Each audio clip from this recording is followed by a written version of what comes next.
Bonjour tout le monde. Donc je suis aujourd'hui dans mon jardin puisqu'il fait suffisamment chaud. Pantagruel n'est pas très loin. J'espère qu'il ne va pas monter sur l'ordinateur, mais je ne pense pas. Il est étendu dans l'herbe à l'ombre. Donc aujourd'hui, je vais vous parler du silence radio volontaire. Le silence radio, c'est un terme qui a été très souvent abordé par moi notamment et par d'autres, hein, et par de nombreuses vidéos. Et récemment, je suis tombé sur une vidéo, bon, un short, que j'ai trouvé tellement insuffisant. Évidemment, c'était une vidéo de taille très réduite, mais qui ne laissait pas présager d'autres choses, une autre vidéo plus complexe. Et elle m'a semblé si insuffisante, du fait de sa taille et du fait qu'elle ne renvoyait pas à une autre vidéo qui serait plus complexe. Le short aurait pu donc faire l'office euh, d'un avertisseur, en fait, de quelque chose qui avertit de l'existence d'autres vidéos plus complètes. Et donc, face à ça, je me suis dit, il faut que j'en fasse une et que j'y réfléchisse de nouveau sur les raisons pour lesquelles les personnes nocives, les personnes perverses vous infligent des silences radio. Alors j'ai regroupé les causes volontaires et les causes involontaires, et là je vais parler dans cette vidéo des causes volontaires, c'est-à-dire que la personne nocive le fait sciemment, volontairement. Voilà. Alors, donc j'ai répertorié, on va dire, 13 possibilités, 13 raisons pour lesquelles une personne perverse va faire un silence radio. Première raison. Il s'agit pour la personne nocive, pour la personne perverse, de créer un manque.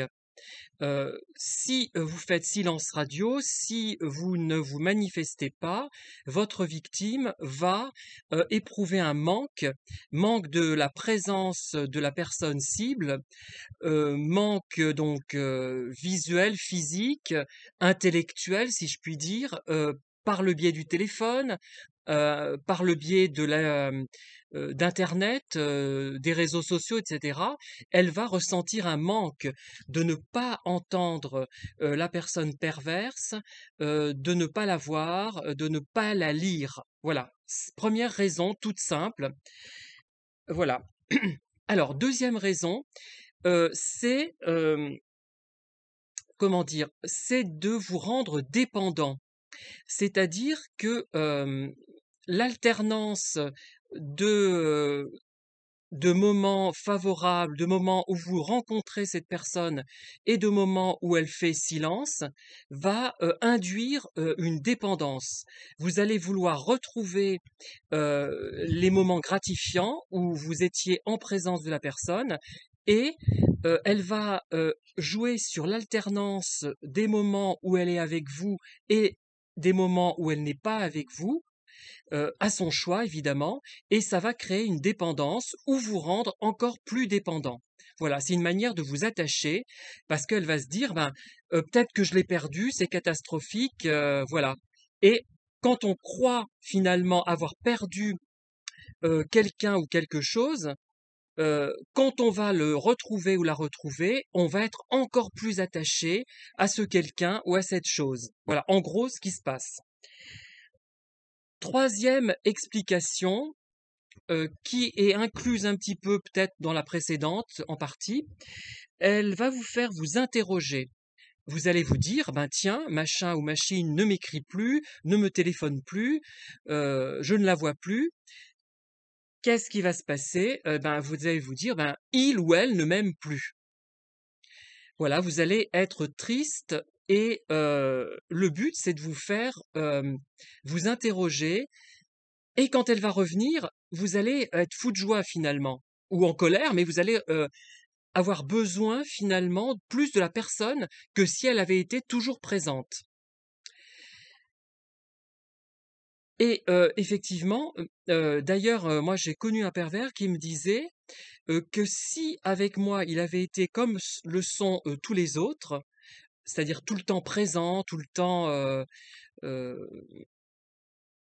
favorable, enfin c'est peut-être un peu exagéré ça, eh bien, il n'y aurait pas création d'un besoin, d'un manque. Il n'y aurait pas euh, de ce manque. Il y aurait peut-être même une habitude qui arriverait, qui se manifesterait, et la relation se banaliserait, elle tomberait dans la routine.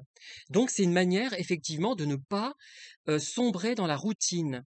Ce silence radio, ça peut être utile à cela. Il ne faut pas non plus en abuser, c'est-à-dire que il faut que la personne perverse manipule de façon intelligente et qu'elle dose bien les choses en fonction du but à atteindre et de vous-même. Elle doit tenir compte de vos caractéristiques. Si elle en fait trop, ça peut avoir l'effet inverse. Euh, alors, elle cherche aussi, cette personne, par ce silence radio, à vous culpabiliser. Vous dites, tiens, il ou elle ne m'écrit plus, c'est peut-être que j'ai fait quelque chose de mal. Voilà, tout simplement, hein. C'est la culpabilisation muette qui est d'autant plus intéressante que la personne qui est la victime peut s'imaginer tout un tas de choses et finalement, le pervers ou la perverse n'a pas besoin de faire de gros efforts. Elle, à moindre coût, à moindre frais, elle parvient finalement euh, à vous faire vous culpabiliser une fois de plus. Il y a aussi ce silence radio, il peut créer une peur, une incertitude. Qu'est-ce qui se passe? Qu'est-ce qui se passe? Oui, pourquoi il ne m'écrit plus? Pourquoi il ne m'écrit plus? Qu'est-ce qu'il y a? Qu'est-ce qui s'est passé? Alors là, pareil, ça peut être encore plus vaste, ça peut être à cause de vous, ça peut être parce qu'elle est malade, parce qu'elle est décédée, plein de choses. Alors là, c'est formidable, ça ouvre la voie d'une infinité de possibles et tout. Plus je parle là, plus je me rends compte à quel point tout est imbriqué finalement, hein. Un silence radio peut finalement remplir toutes les explications que je donne là, que je vais finir de donner. Effectivement, j'en reviens à la 6 qui rejoint un peu ce que je viens de dire. Vous dites: «Mais peut-être qu'il lui arrivait quelque chose». Voilà, c'est l'incertitude par rapport à vous, ce que vous avez fait, par rapport à la personne aussi. Elle a peut-être eu un accident, alors comme vous êtes un peu poire au début de la relation, un peu stupide, comme vous ne connaissez pas forcément les mécanismes, encore que maintenant on en parle tellement que tout le monde doit être au courant, encore que on croit, mais j'en suis pas certain. Il y en a qui comprennent mal les sujets, hein. Eh bien, vous ne vous remettez pas, comment dire, vous remettez vous en question, mais pas la personne en face. Vous dites pas, ben elle exagère. Ah ben elle a du culot celle-là. Une personne normale dirait peut-être ça. Elle dirait: «Ah bah, elle a pas eu le temps», ou «Elle a du culot, hein, moi je suis bien, je suis gentil avec elle, je suis fiable» et voilà que cette personne ne l'est pas avec moi. Donc d'ailleurs, le pervers ou la perverse compte là-dessus, hein, évidemment. Alors, ça peut être aussi pour la personne nocive, septième explication, qu'elle cherche à se montrer à elle-même qu'elle ou il n'est pas dépendant de vous, alors que la personne perverse est beaucoup plus dépendante de vous que vous le l'êtes d'elle. Évidemment, ça vous l'avez compris depuis longtemps, hein. Elle est très dépendante et j'en ai connu qui cherchaient à se persuader qu'ils n'avaient pas besoin de... Oh là, qu'est-ce que c'est que ce truc là? Ouais. Pas besoin des gens qu'ils harcelaient. Mais en fait, si. Il y en a même un qui était complètement... c'est vraiment le plus perturbé que j'ai connu, sans doute, hein. Il arrivait à se persuader, il faisait du tourisme sexuel avec de jeunes hommes de 20, 22, 25 ans, et dans des pays pauvres, évidemment, et il arrivait à se dire, mais je ne pense pas du tout à lui, pendant 3 semaines, je n'y ai pas pensé. Mais en fait, je pense qu'il y pensait tout le temps. Au contraire, pas parce qu'il l'aimait, parce que si, enfin, il aimait son corps, parce que sexuellement, je pense, hein, mais il aimait surtout le martyriser, quoi. Et donc, il avait besoin, au contraire, de cette personne, c'est évident, hein. Voilà. Alors, donc, il veut se prouver, ou elle veut se prouver, qu'elle n'est pas dépendante de vous, puisqu'elle peut se passer de vous en ne vous écrivant pas, en ne vous téléphonant pas, en ne vous voyant pas. Alors, elle veut aussi peut-être vous faire réagir. C'est-à-dire que si elle ne se manifeste pas pendant 3 semaines alors qu'elle se manifestait quasiment tous les jours, elle va se dire: «Tiens, il va m'écrire, un mail, il va me téléphoner, heu, voilà, j'aurai la preuve de son attachement à moi et ça va me mettre en valeur». Voilà ce qui peut se dire, le pervers ou la personne perverse, qu'elle peut se dire. Alors, autre explication, il ou elle peut signifier par ce silence radio que c'est lui ou que c'est elle qui commande la relation. Elle décide d'interrompre la relation et elle décide de la reprendre. Elle contrôle la situation. Elle a cette illusion de contrôle qui vient du fait de son angoisse interne et elle se rassure comme ça. Alors, Alors aussi qui rejoint avec l'histoire de plus de nouvelles, vous l'appelez, mettons, il y a une autre explication.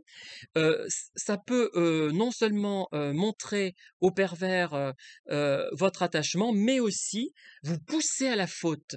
C'est-à-dire que si vous n'arrivez pas à le joindre ou la joindre immédiatement, vous allez appeler 2, 3, 4, 5, 6 fois sur plusieurs jours et peut-être 5, 6 fois par jour. Si vous n'arrivez pas à la joindre, cette personne, elle le fera peut-être d'ailleurs exprès de ne pas répondre, probablement, ou de ne pas répondre aux mails ou au téléphone. Eh bien, elle va prétendre que vous la harcelez.